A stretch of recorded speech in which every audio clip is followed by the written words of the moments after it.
So that's already good. We're live. So we're very live right now. Everything is picking up a hot mic. Well, I'm always very conscious about what I say in public, so.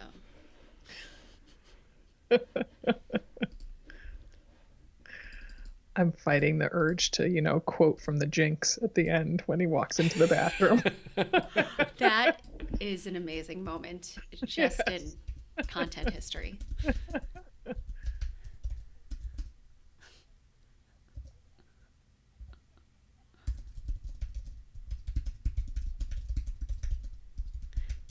I'm glad we captured this for the beginning of our first YouTube Live so that if people watch it later, they can also see. So for listeners who might listen to this later, we're not officially broadcasting, but we are recording. Is that correct? No, we're actually broadcasting too. We're broadcasting, but we're not on. This is like the behind the scenes pre-show titillating conversation. There you go. That's exactly right.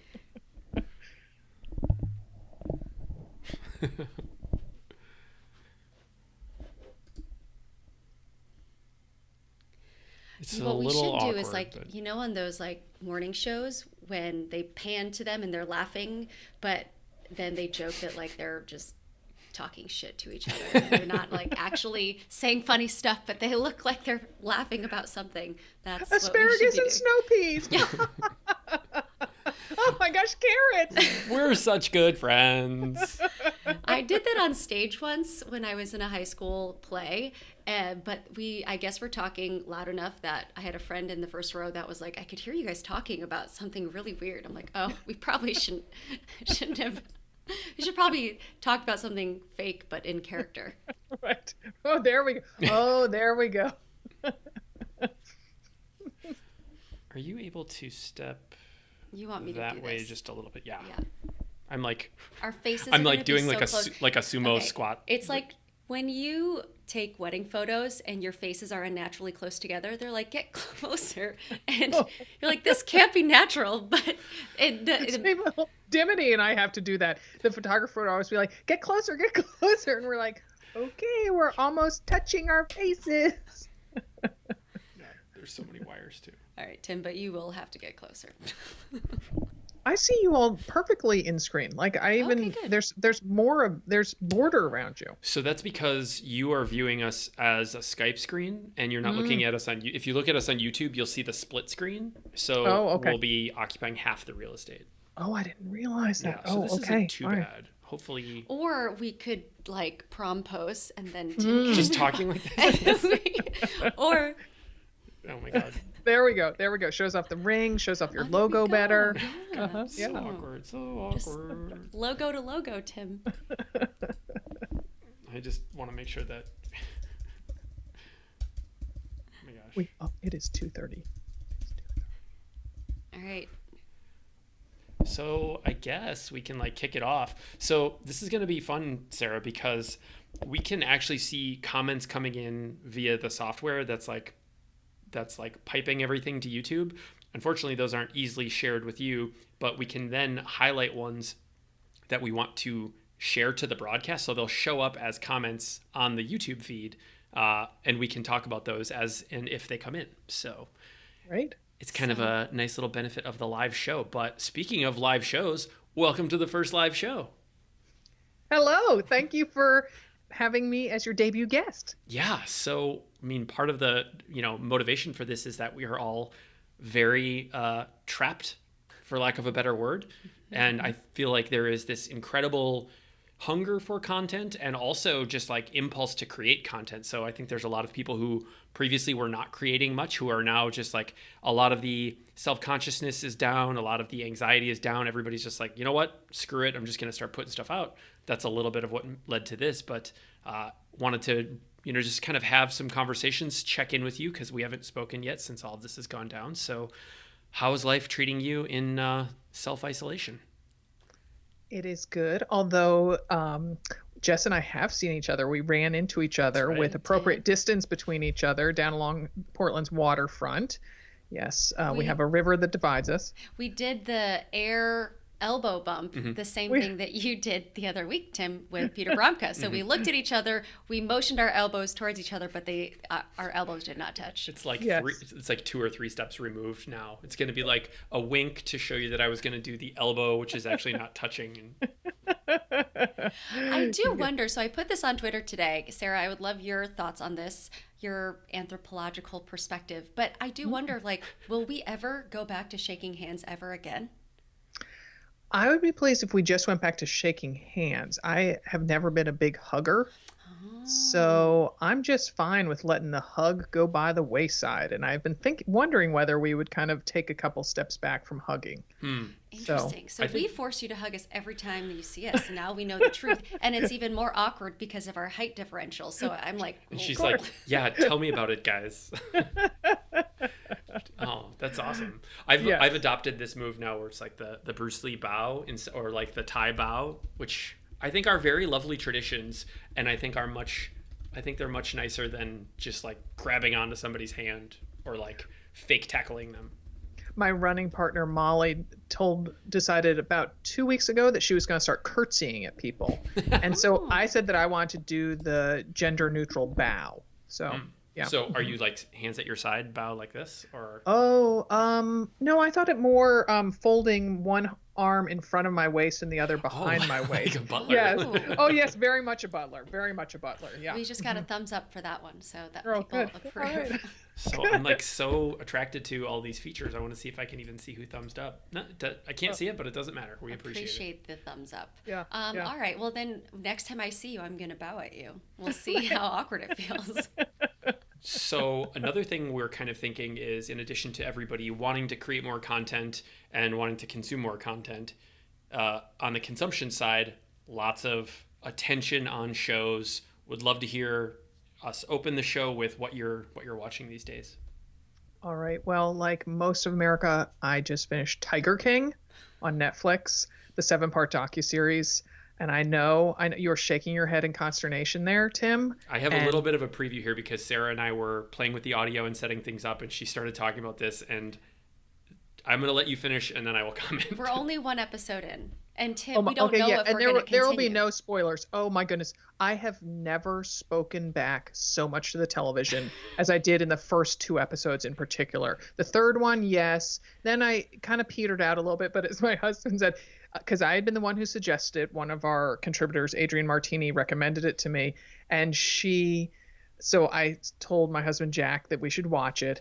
And he turned to me at one point, he goes, "This is so your thing." He's like, what did he say? He said, "Look, there's a car crash there and a dumpster fire over there." And so many dumpster fires. Oh my gosh. The whole show is just sometimes literal almost dumpster fires that have alligators in them. So it is. And then I'm doing a full immersion. I'm doing, you know how a lot of people now are taking this time to maybe, I don't know, watch videos and learn how to crochet or plan their entire garden, that sort of thing. Well, I'm doing an immersion class in the Tiger King of my own making, listening to not 1, but 2 podcasts about all these crazy characters. Sarah, one is called, yes. How? You're losing respect in me. I just don't understand. I can see it. This is like such, like these characters are so, in my opinion, they're so loathsome. I mean, both sides. Loathsome's an excellent word to for just them. Deep dive on that into like 2 podcasts and like behind the scenes, like just sounds so intense. Well, particularly because one of the podcasts is from Wondery. It's called Joe Exotic, and Wondery I think that they hold their bar pretty high on podcast content. So it reveals a lot of details that the documentary leaves out. And then the other one is called Cat People, and that's only 4 episodes, and they're maybe 20 to 30 minutes. So you can, a dog walk or 2, and boom, you're halfway done with it. That's fair, yeah. Yeah. So. But isn't there like, I don't know, does any of this kind of content like bring you down? That's funny you say that. We watched Jack, my husband, and I binged on the first 3 episodes. And then I said, "Oh, we've got to stop now." Not just from a time standpoint, but a kind of emotional vortex that I was being sucked down into. And then we parceled it. There's 7 episodes, so 3, 2, and 2. So like you're doing episode intervals. I like that. Yeah. Approve. Stamp of approval. Yeah. Yeah. Other than that, my 18-year-old daughter and I are watching the DVDs. We're throwing it way back. The DVDs of My So-Called Life, which, with Claire Danes is when she was 15, and Jared Leto, hot, when he was 21.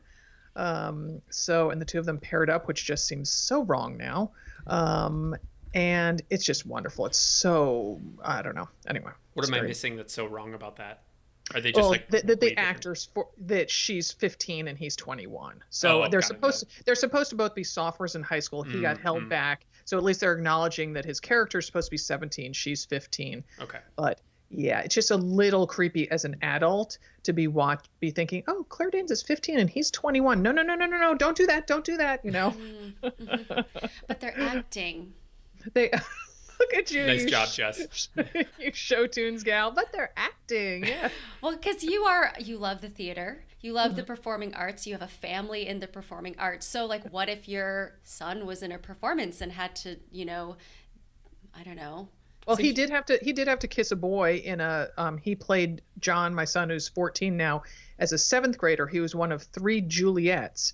They went to a, school for the arts, public school here in Portland, and so they had the cast was 3 characters for each of the main Romeo and Juliet characters. So there were 3 should I keep talking about this? Is this interesting? There were 3 Romeos and 3 Juliets, and of each of those, one was a boy, one was a girl, and one was a non-binary student. Wow. And so then they had 2 kissing scenes, and beforehand I was like, how are they going to do that? Because they don't want to be gender conforming by having the boy kiss the girl and that sort of thing. So they went like this, boy, girl, non-binary.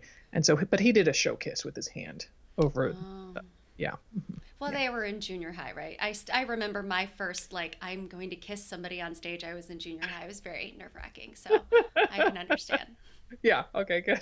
I bet you didn't envision going there in this conversation. No, but that's why I love our conversations. They really take on a life of their own quite quickly.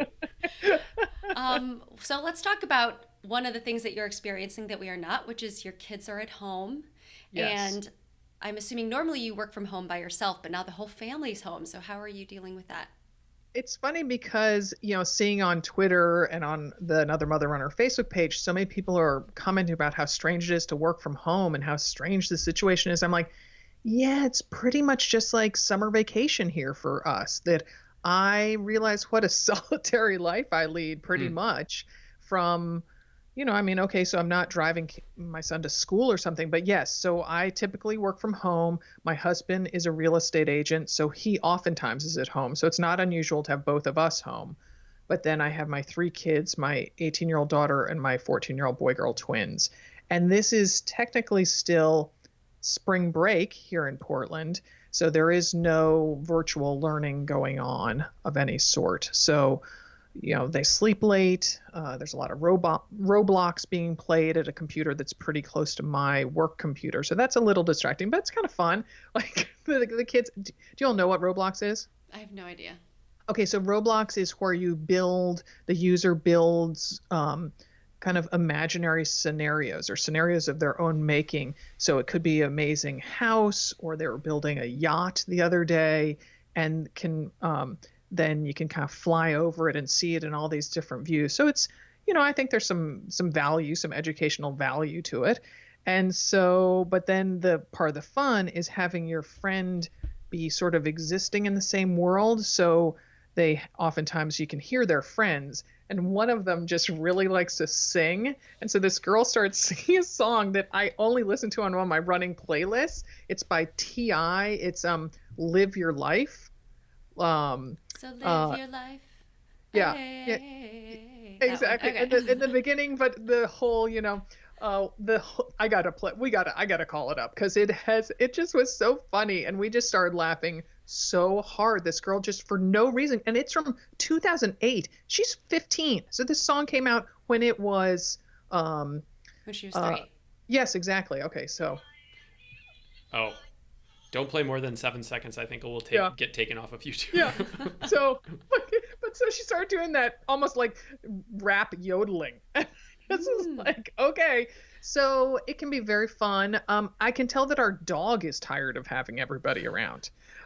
Isn't this like a dream come true for every dog that like never wants their owners to leave? Well, so he likes having me all to himself. Oh.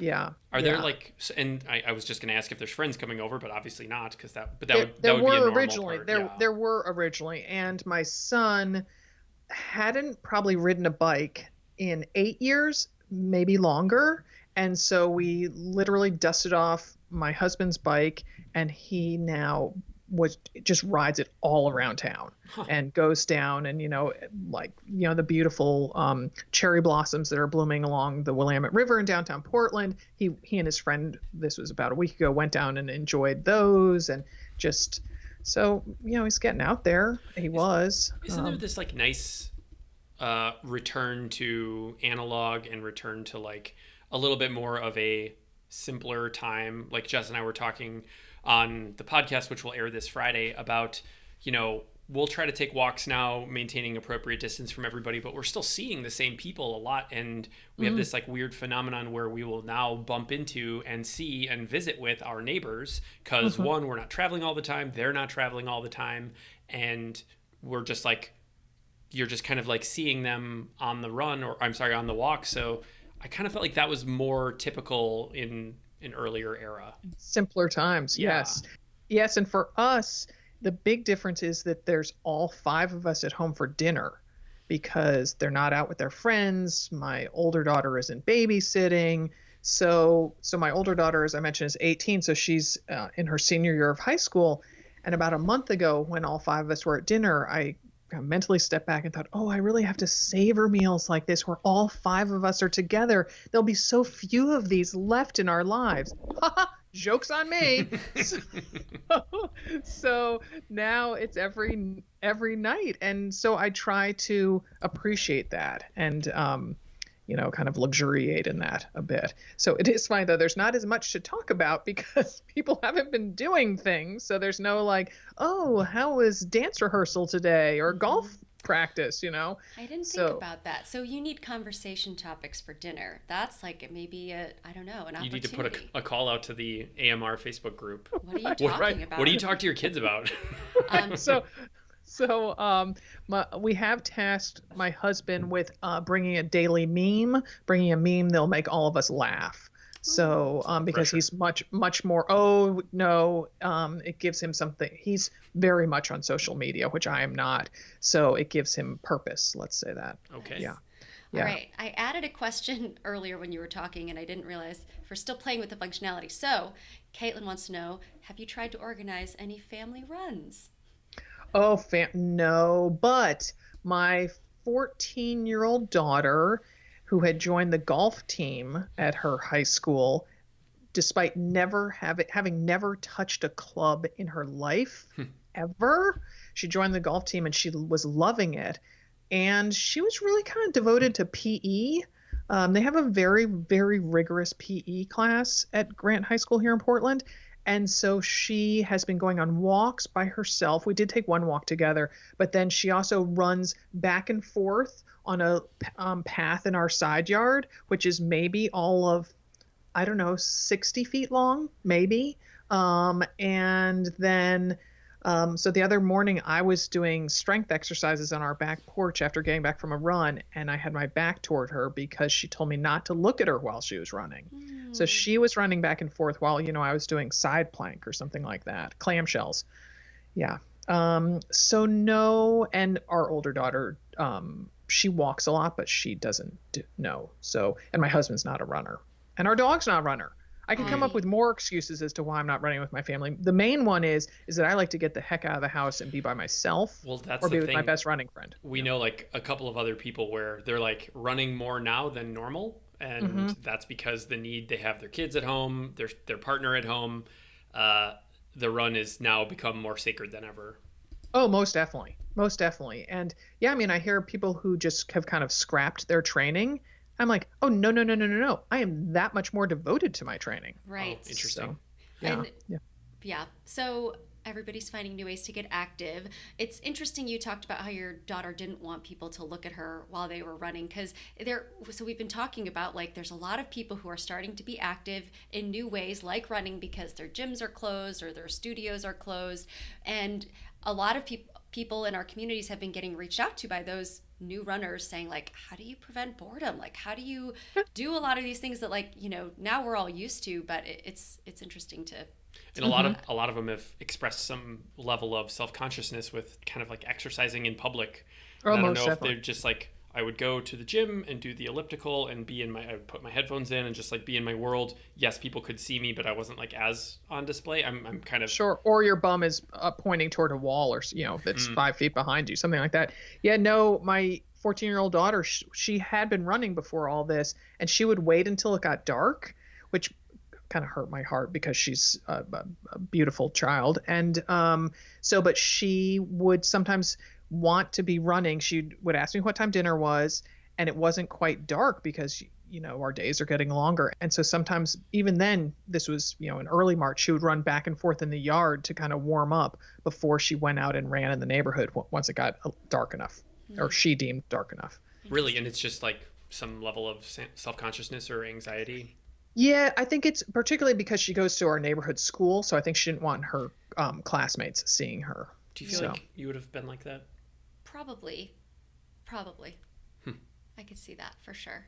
I mean, I was not physically active until I was. But that would probably make you even more trying to do something for the first time. I'm very interested in this, like all of the totally understandable and totally legitimate emotional barriers that people place on becoming a runner, trying running, starting running, all of it. Like there's so much baggage to keep one from even getting out the door. Mm-hmm.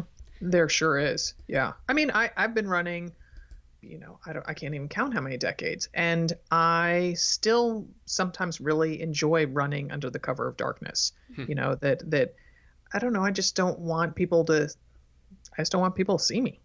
Like, I don't know. There's something also kind of, supportive and cloak-like almost about running in the darkness. Does running like in the cold light of day like make either of you feel more vulnerable? And this could be a female thing, it could not be, but is there like a vulnerable feeling that comes with it? I'm 5'11" and an optimist, so I don't feel unsafe when I run, and maybe that's naive. Not even so much from a safety, but you could feel vulnerable in a way that doesn't mean you're in danger. Like you're kind of like your identity, or just like, are people looking at me? Like, is there any level of that kind of feeling vulnerable? Well, go ahead. No, you go ahead, Jess. I was going to say, when I feel uncomfortable so I have some booty shorts, and if I'm wearing that, like if I ever traveled to New York and Manhattan where like there'd be a lot of people on the street, I would try not to bring those shorts, because you just know you're going to draw more attention. And that relates, I feel like, to the story Runner's World ran maybe like a year or two ago about women getting harassed on the run. So it's more from a safety and maybe like what I would choose to wear to draw attention to myself or not. Yeah. Yeah, and I guess I'm a little more, the older I get, the more jiggle I have. So I guess having people see that my different parts jiggle is that doesn't please me a ton. Yeah. So yeah, no. And also, I swim a lot. Not right now. I like to swim outdoors, so I can't be out there yet. But when you see someone in a pool and you think, oh my gosh, they're going really slowly, and then you get in the pool and you realize you're swimming the exact same pace they are, and it's like, oh, okay. So, I sort of think like, I'm really pushing it here out on the road. Yeah, I'm doing tempo, blah blah blah. Oh yeah, and then I guess it could be a split screen of what you see, what you look like in your mind when you run, and then versus what everybody sees when you run. And the pool meme for that you could have a lot of fun with making that video of how you actually look. Yeah. Yes. Yes. We've got some comments coming in here. Stephanie Seller says she feels like running in the semi-dark or dark makes you extra badass. Yeah. So I kind of agree. I kind of feel like it's pretty hardcore. Like, I don't run in the dark. So you don't? I mean, I mean, I guess in the if mornings we do. in the morning, that's true, I guess. But I'm not like waiting for the darkness to set in order so that I Yes. can go on the run. Yes. Okay, yes. we have a quick hello from Run Strong Run. Some of my favorite people, BibRave fam and another mother runner. So hello. Oh, that's thanks for fun. joining us. Hello. Thanks for Very watching. nice. And then from Team BibRave, Julia wants to know, where do you swim outside in Portland? Outdoor swimming is the best. And I know you have a regular place you go to, right? There is, yes, and it is across the border. It is across the Columbia River in Vancouver, Washington. It is Kleinline Pond, and it used to be. It's in Salmon Creek, state parks. I don't know. Yeah, it's a state park. Yeah, and so it used to be a quarry, so it's quite deep, and it gets deep quickly, which I love. I love deep water. So, and it's a beautiful color green. It's my happy place. Just why does the depth matter one way or the other? Well, then any plants that are growing up are way far away from you. I mean, Yeah. it gets to be 19, 20, 21 feet Oh, wow. very For quickly. a pond? Wow, that's crazy. Yeah. Yeah. Yeah. So I don't like touching organic material. So, brushing up against kind of algae are you laughing at me saying No. organic material? I She think that's only a wears very fancy polyester. way. Because I agree. I do not like, I'm going to use that now too. I do not like brushing up against organic material. Well, and Jessica got totally scarred because the first triathlon we ever did was in a lake during a peak seaweed season. It was like an Oh. extended hot spell, so the seaweed Oh. was extra, and it was. I mean, it was like horror movie thick. It wasn't like, oh, I got tickled a little bit. Like you were going through huge gobs of seaweed. It was absolutely disgusting. One of our Yeah. girlfriends had like a wetsuit that zipped up in the front. I guess, do they all zip up in the front? I don't even know. Some zip in up the in the back, back, yeah. right? Yeah. Most So of she them had a do, yeah. front zip, and when she unzipped, she literally was like pulling No, it was seaweed out. it was like absolutely disgusting. Yeah. So Julia agrees with us. Yeah, And yeah. so does Kimberly. Yeah. Hate fuzzy things. Yeah. So, and there's a bunch of mother runners up in Vancouver, the Vancouver, Washington area who are trying to convince me to do a swim run this summer up, I think it's on Orcas Island, maybe. Pretty. And they know of kind of a secret pond that's a little further up into Washington State that I hope to get to this summer. Cool. Yeah. We have a next question from a listener who joined late, and we haven't addressed this yet. So, how are we dealing with the canceled and postponed races? Thank you, Michael Goff. Yeah, why don't you Oh. kick that off for us? Yes. Michael Goff is a father runner. Hello, Michael. Yeah, nice. So, yes. So, and I know that Michael is training for Boston, his first Boston. So that is, I mean, with Another Mother Runner, we have, we offer support for that, but also we have our Train Like a Mother Club. And so we have maintenance programs that we were giving out for free for people who are in our Train Like a Mother Club. We offer advice on how to kind of pause your training. Because, the hope is, I mean, say for Boston, for instance, you all know it is going to hopefully be in September. And so, you don't want to backslide to having your long run on the weekend be 3 miles because you got to get back up there eventually for September. So, yes. So, and then virtual races. I've decided I'm psychic because in early January this month is our 10-year anniversary of Another Mother Runner. So I suggested that we do a 10K virtual run to celebrate. And so that's happening this weekend. So we had all that in place and we're, cranking it up before everybody wanted to do virtual races. And then we're kicking off a virtual race series that opens on March 30th called Love the Run You're With. So, I mean, I think virtual races, or, I mean, like we said earlier, I just love training. So yeah, I guess yes, Tim. to dive into that a little bit more, how are you like personally dealing with like Did you're you signed have up any? the uncertainty. You're signed up for Missoula Marathon. We've talked about that, which is very cool, but it's now like for me, training for a race that may or may not take place is really stressful, and training it's in and of itself is also, especially if I'm like, I don't know if you're like goal racing or if that matters one way or the other, but just to kind of dive into Michael's question a little bit more, like personally, how are you kind of dealing with that, or even what you're hearing from others? Yeah, so again, I'm an optimist to my very core. So Missoula Marathon, June 28th, there's a hope that it could still go on. Yes. So I also just am really enjoying my training cycle. And so with everything, every aspect of my life these days, I'm taking it one day at a time. And whether that means only worrying about what I'm going to make for dinner tonight, not worrying about what I'm going to make for dinner on Saturday or something like that, to this, I just focused on today's negative split workout. And, tomorrow Jess and I are running socially appropriate distance apart, and we're going to the track. That's right. So Sure, you keep a llama in between you guys. I'll bring that's one. the measurement. Okay, very good. Is that like one day at a time mentality different from your normal day to day? Like Sarah in November 2019, is that how she's looking at things and thinking about things? Yes, I've always been a chunk it up kind of gal. So for sort of a different reason, in that sometimes when you look at a training plan, you're in week 3 and your eye skips ahead to week 8, 12, whatever it is. And you're like, well, there's no way I can do that workout. Well, in week 3, we're not asking you to do that workout. Yeah. So eventually you'll get there. So I don't lift my head very high, I like to think. And I also have always been the person who loves training more than the race itself. I sometimes would like to just do training and not do races. So this is kind of an ideal scenario. That sort of begs the question then, why do you even race? I rarely ever do race.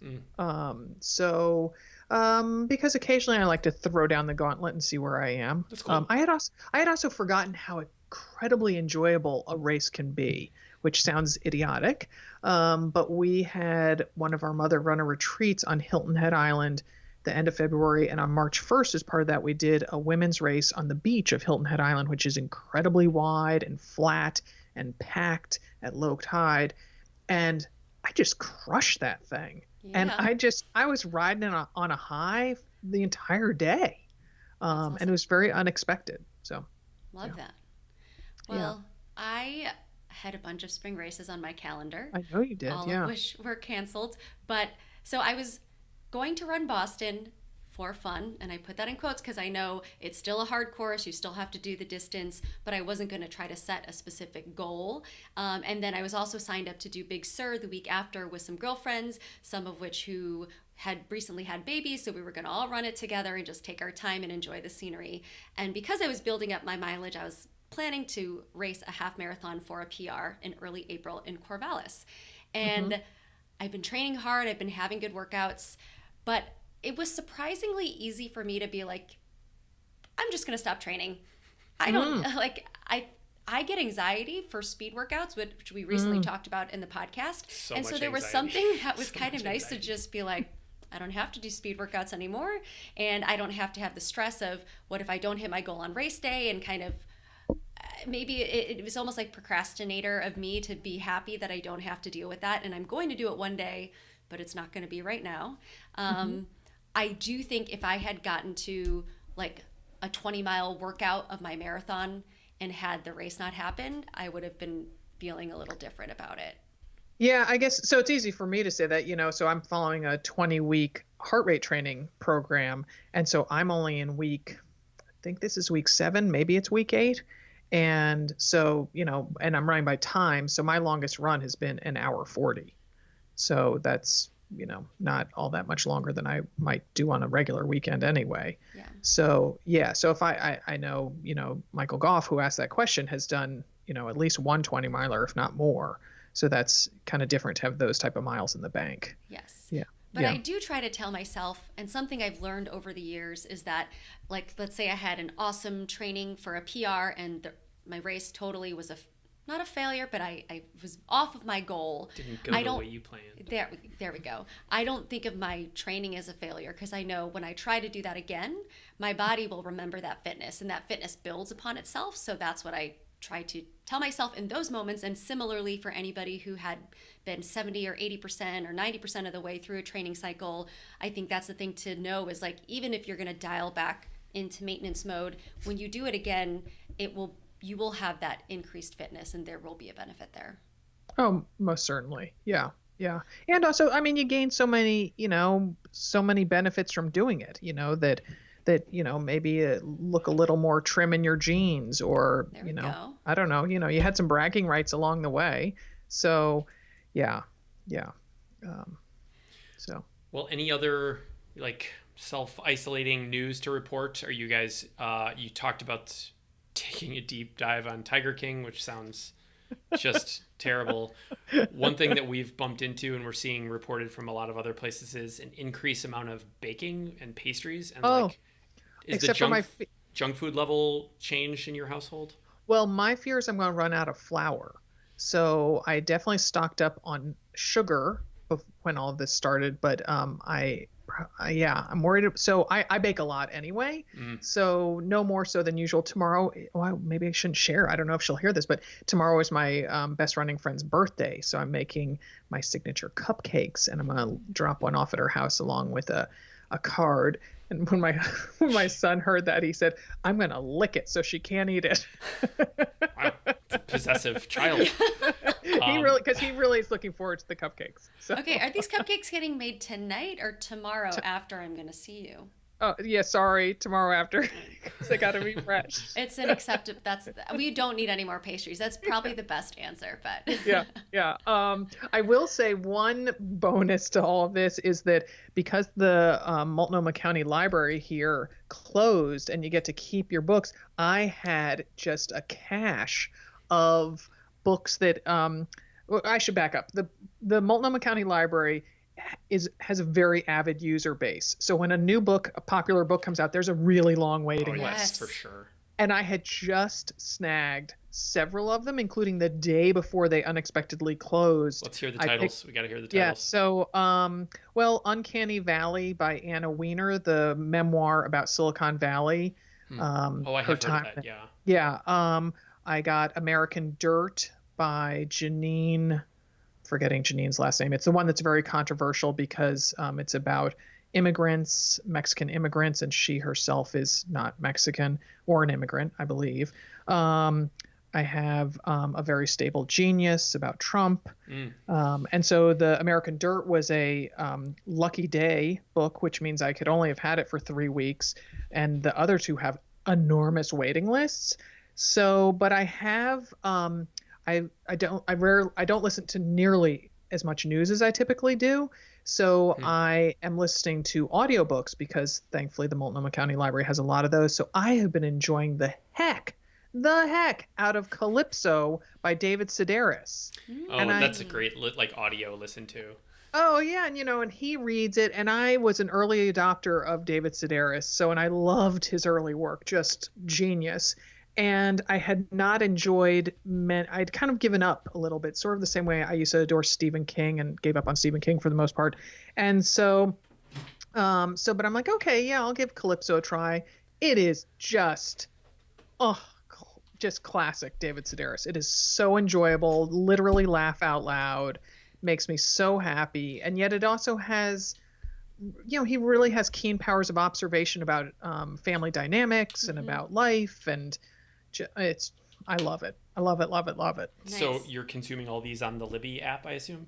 On the Libby app is so awesum. Did you use the library before that? Because it's a fairly new app, like maybe 2 years old. I used it before. Multnomah County Library used Overdrive, and that was clunky. It was horrible. AF. It was horrible. So and completely counterintuitive. And Libby is so easy to use. It's just lovely. People, runners out there, if you're first of all, I listen to audiobooks on Libby constantly. I'm kind of going more towards that. Thank you. Than podcasts lately, but now I'm kind of going back towards podcasts because of all of I'm listening to more news now than normal. Oh, so that's interesting that you're stepping away. But the Overcast app is how I listen to podcasts. What do you use for podcasts? I just use on the podcast app on my iPhone, check out Overcast. So there's a couple of features that are quite helpful. One, you can amplify the volume. So sometimes different books and different podcasters don't the volume is just even if you turn it up all the way, it's not enough. There's another step that Overcast allows. It goes to 11. Goes to 11. Exactly. You can also share from specific moments in a podcast. So that's really cool. So I can text you a 2-minute clip from a podcast that I really liked. We used to be on the Acast platform, and you could do that for a while. So that was useful as a podcaster to be able to share, say, ads or something, to show them when the ad ran. Exactly. But oh my gosh, I would love that. Oh, I should give it a try. Yeah, our podcast producer, has some scorn for me for listening to podcasts on just the podcast app. He's right. Alex knows what he's talking about. Yeah.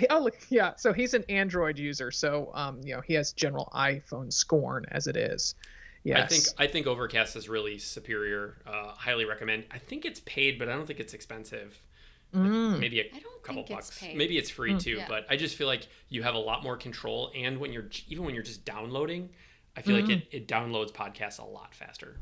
Oh, yeah, because I would say the podcast app on the iPhone is pretty bogus about you hit subscribe and yet you still have to go and kind of pull it down to make it download. I'm like, hey, no. I said it, so you're supposed to auto download. Like, do your job. No, it's crappy. I think it's objectively crappy. So worth checking out Overcast. So, and going back to Libby, I mean, I have on my shelf, I have Moby Dick because I am classics. Despite I love classics on audiobooks. Oh my goodness, Jane Eyre is just new insight when you listen to it. And so yes, as an English major, it's embarrassing that I've never read Moby Dick. So and it's my husband's favorite novel. So, and let me see what else I have on my Libby. Do people care? Yes. I also, library, tap into Canopy. That's Canopy with a K, because you can get a lot of free kind of artsy movies streaming on Canopy. Yes. So, well, we have a documentary club on Team BibRave. And so part of the selecting, so one person selects and they choose next month who's going to select the documentary. And part of it is making sure that people have access to it. So we did do Canopy once for one of the documentaries. It was great. And the rest have been Netflix. But that's right. I think we had dinner one night when you guys had the club the next night and you're like, oh, we got to go home. We got to watch the documentary. Yeah. We've been striking out so far. So I shouldn't say that entirely, but there's been some misses. So if you have any recommendations for documentaries. And our next one we're going to talk about tomorrow. So Tim and I have to watch this today. Yes, see. The Biggest Little Farm. Have you watched this? Oh. That's not about the people outside of Portland, is it? It doesn't look to be. It looks there's like a little cute pig in the teaser image, so I don't think it's about strange Oregonians.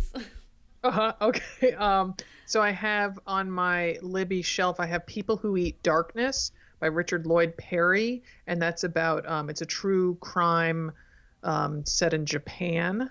And that was, where I got the recommendation for that, I'm sure you're dying to know, is Entertainment Weekly asked Chrissy Teigen, that's her name, right? Yeah, John Legend's wife, who is a person in her own right without being defining her by who she's married to.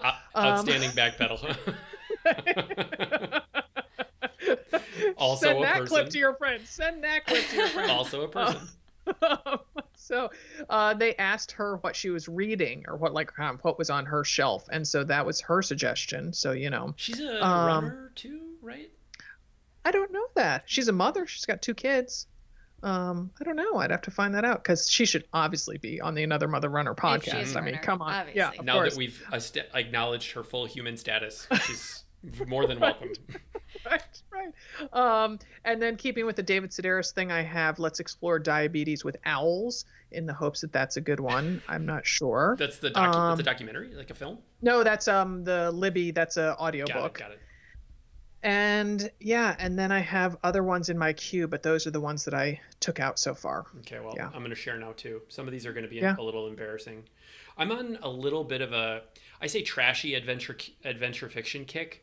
Trashy only in so much as it's like treasure hunting stupid. It's not like smutty. It's just it's a different trashy. It's not slutty Snow White.